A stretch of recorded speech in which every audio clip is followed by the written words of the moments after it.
One of my favorite things about being a teacher are the breaks during the school year. This fall break, our friend was getting married in Hanoi. We arrived to Vietnam's capital a week earlier to travel a bit around the north. Since Dan and I used to live in Hanoi, we didn't really stick around the city for long. After wandering the streets for a day, we were off to the countryside. We hopped in a minivan for a 3-hour car trip to Ninh Binh, a small town south of Hanoi that is packed with natural and historical attractions. We actually also lived here for 6 months when we first arrived to Vietnam. One of my favorite places to go to was Tam Coc. It is recognized as a UNESCO heritage site. Tourists hop on small boats and get taken around rice paddies and flooded caves. Every time I come here, the Jurassic Park theme song runs through my head.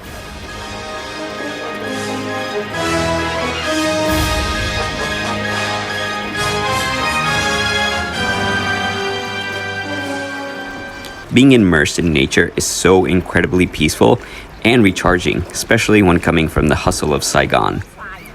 When you reach the end of the line, you'll run into a snack lady selling all sorts of things on her boat. We got some snacks, water, and bought some beers for our captain.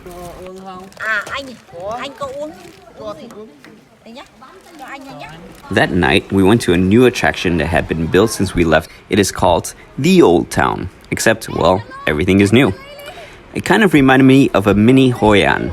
The whole concept is pretty great. Local vendors come and set up shop while tourists get a chance to support the local economy and pose for some pictures.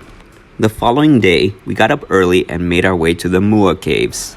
The caves themselves are not as impressive as the view you get if you're ready to climb up the 500 steps up the massive rock formations.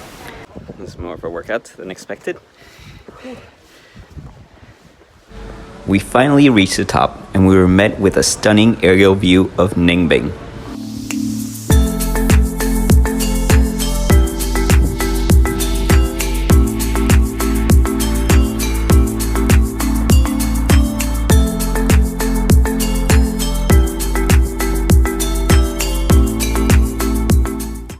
We made our way down, ready to get on another bus for 3 hours. This time though, we would be heading north to Mai Chau.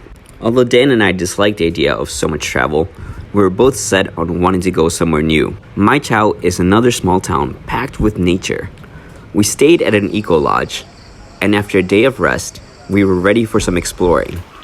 The next day, we got bikes from our hotel and wandered around from village to village. The following day, we decided to find another cave with 1,000 steps because I have no idea why we felt like torturing ourselves during vacation.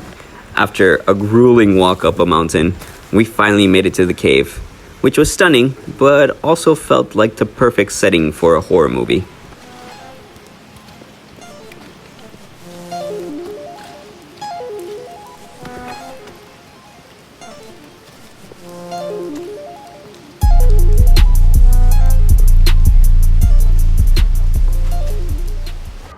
Vietnam has approximately 54 ethnic minorities, and Mai Chau mainly consists of black Thai and white Thai people. Vietnam is experiencing tremendous growth, and hopefully it will be able to preserve all its natural wonders as its economy grows. After a couple days of riding around in bikes, it was time for a wedding! Rosie and Ewan had a beautiful celebration, which also reminded us that we had a lot of planning to do before our wedding this summer. Congratulations, Rosie and Ewan! This is Eduardo Coolbo.